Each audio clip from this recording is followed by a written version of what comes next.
दस्तूरी तरमीमी bill पर बोलने का मौका फराहम किया। मोहतरम चेयरमैन साहब, मैं आपकी जानिब से बरसर इख्तिदार जमात को मुबारकबाद देना चाहता हूँ कि आज उन्होंने जो दस्तूरी तरमीमी बिल को लाया है, आप शाबानों के उस कानून के लाने के नक्श कदम पर चल रहे हैं। मुबारकबाद देता हूँ आपको और उम्मीद करता हूँ कि इसके बाद बरसर इख्तिदार जमात के ज़िम्मेदारों की ज़बानों से बार बार शाबानों का जिक्र नहीं होगा, क्योंकि ये आपका दस्तूर में इस बात की इजाज़त है कि सुप्रीम कोर्ट अगर कोई फ़ैसला देता है तो सरकार को इस बात की इजाज़त है कि वो उस फैसले के ऊपर कानून बनाए जो आपने किया। तो इसलिए मैं कह रहा हूं कि आपने शाबानों की रिवायत को बरकरार रखा, आपको मुबारकबाद।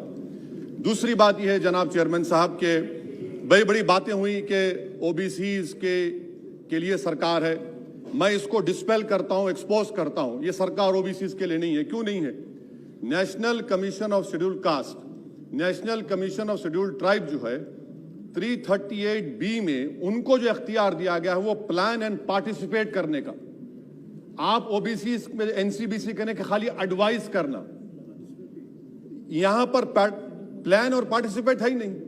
तो ये आपका एक्सपोज करता है आपकी हिपोक्रेसी को और आपकी मुनाफिकत को। दूसरी बात यह है कि रोहिणी कमीशन ने कहा कि 10% ओबीसी 50% रिजर्वेशन को हासिल कर रहे हैं और 20% जाते ऐसी इनको कुछ नहीं मिल रहा है। तो सब कैटेगराइजेशन क्यों नहीं कर रहे आप? अगर आप ओबीसीज के लिए हैं तो मखसूस कास्ट के लिए आप हैं, आप तमाम ओबीसीज के लिए नहीं है। ये आप ही का रोहिणी कमीशन ने आया है। तो सब कैटेगराइजेशन आप करेंगे नहीं करेंगे? तीसरी बात यह है कि सर ये कैसा बात है कि अगर रियासत तेलंगाना में जो मुसलमानों की बैकवर्ड कास्ट है उनको रिजर्वेशन मिलता है मगर सेंट्रल लिस्ट में उसका जिक्र नहीं होता।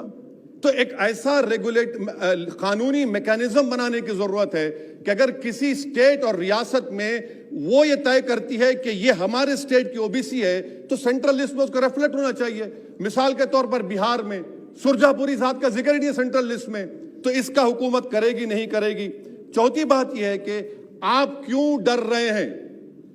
नरेंद्र मोदी की सरकार क्यों डर रही है? 50% को क्रॉस करिए ना। जब प्यार किया तो डरना क्या? तोड़ जाइए 50% को। क्यों 50% को डर रहे हैं आप? जो 50% है उनको 27%, जो 20% है उनको 50%। तो आपकी मोहब्बत ओबीसी से नहीं है, आपकी मोहब्बत उनके वोट से है और आपका दिल उन 20% के लिए धड़कता है जिसके लिए आपने 50% तहफ़्फ़ुज़ रिजर्वेशन दी है। यह आपकी हकीकत है।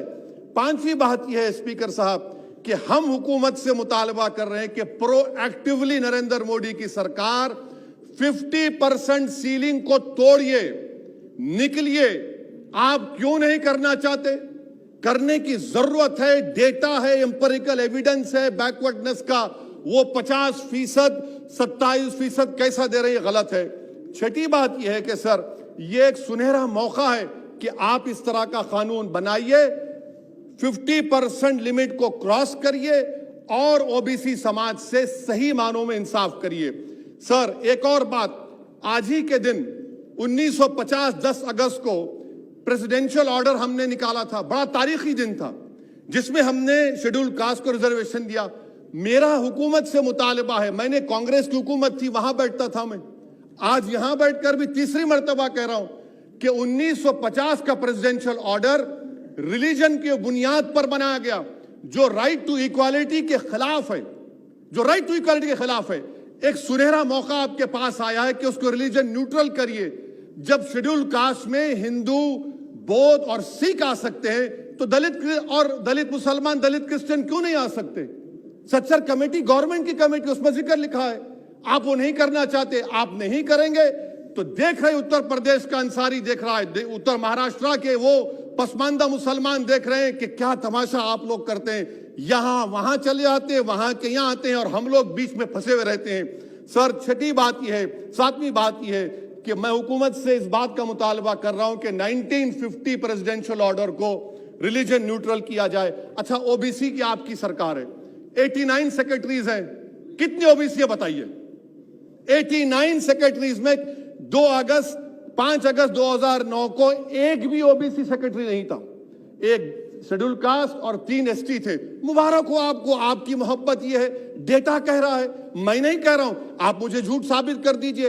अच्छा, सेंट्रल यूनिवर्सिटी में सर, सेंट्रल यूनिवर्सिटी में 51.6% ओबीसी के पोस्ट वैकेंट हैं। इसीलिए मैंने कहा कि आपको उनके वोट से मोहब्बत है, उनको जमीन से आसमान पर उठाने से आपको कोई मोहब्बत नहीं है, ये हकीकत है सर। और सर, ये यहां पर बैठकर मैंने हमारे कांग्रेस के लीडर की तकरीर को सुना, शिवसेना वाले कह रहे हैं, एनसीपी वाले कह रहे हैं मराठा मराठा।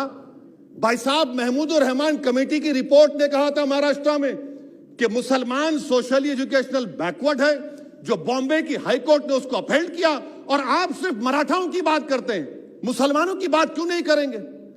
वो 50 कास्ट जो मुसलमानों की बैकवर्ड है महाराष्ट्र में, वो देख रही है आपके इस तमाशे को और आपको एक्सपोज करके रहेगी। आप उनकी बात ही नहीं करते। मराठाओं को जरूर दीजिए, मगर आपके इस बड़े दिल में क्या उन गरीब मुसलमानों के लिए धड़कता हुआ दिल नहीं है कि हम सिर्फ भिखारी हैं, आपका वोट हासिल करेंगे, आपको नेता बनाएंगे, मुख्यमंत्री बनाएंगे, प्रधानमंत्री बनाएंगे, और हमको क्या मिलेगा? इफ्तार की दावत और मुंह में खजूर, रिजर्वेशन नहीं मिलेगा हमको। ये कौन सा इंसाफ है सर? इसीलिए ये इनकी मुनाफिकत है, इसीलिए हम हुकूमत से मुतालबा करते। अच्छा, हैरत की बात यह कि सुप्रीम कोर्ट के जिस फैसले को ओवरकम करने के लिए यहां पर यह बिल लाया गया, सुप्रीम कोर्ट ने कह दिया कि मराठाओं के बारे में सोशली एजुकेशनल बैकवर्डनेस नहीं दिख रहा है। आप कैसे दिखाएंगे बताइए? ये महाराष्ट्र की और 50 मुसलमान बरादरियां देख रही हैं। इसीलिए हम हुकूमत से कहना चाहते हैं कि, और मोदी सरकार से, कि आप ओबीसीज के अपलिफ्टमेंट के लिए नहीं है, आप मजलूम के साथ नहीं हैं, आप कमजोर के साथ नहीं हैं, आप बेरोजगार के साथ नहीं है। हां, एक हकीकत है, आप ताकतवर के साथ थे और ताकतवर के साथ रहेंगे। आपको वोट की जरूरत है, ओबीसीज और वो जो मुसलमान बरादरियां नीचे, उनको उठाने की जरूरत नहीं है। स्पीकर साहब, ये बिल यकीनन अच्छा है, मैं इसकी तारीफ करता हूं। और गालिब ने बड़ा खूब कहा था कि ये जो तमाशा मैं देखता हूं कि बजीचे अतफाल है, दुनिया मेरे आगे, होता है सब शब रोज तमाशा मेरे आगे। शुक्रिया सर। श्रीमती प्रीतम मुंडे।